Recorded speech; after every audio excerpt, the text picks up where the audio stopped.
بسم الله الرحمن الرحيم إلهي ومهله markii xigta la sidoo hore u sheegay taliya ciidanka booliska waxa waajib ah in hadii jeer fal kasta oo dhaca in bulshada lala socodsiiyo oo ay bulshada ogaato xalay oo bisho ahayd bishii 10aad 2018 hore saacadu ahayd 8 habeenimo waxa dhacday fal aad u farxun aan wali hore inoo soo marin falkaas oo ahaa reer degan koonfurta magaalada Hargeysa halka controlka Faraweyne agtiisa ayaa la soo weeraray reerkaasi waxa reer miyi waxa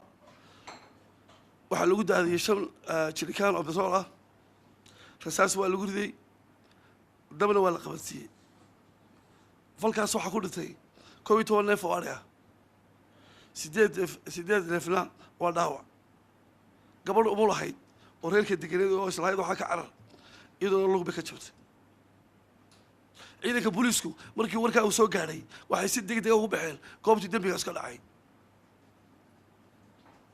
waxaana gacanta ku soo dhigeen hal eedeysane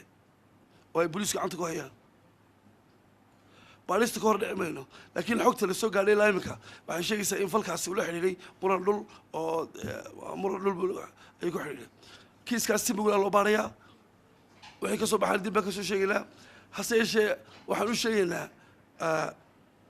dadweynaha Somaliland waa nimanka falalka noocaasta ku kacaya inaanay dhaah laga qarsan doonin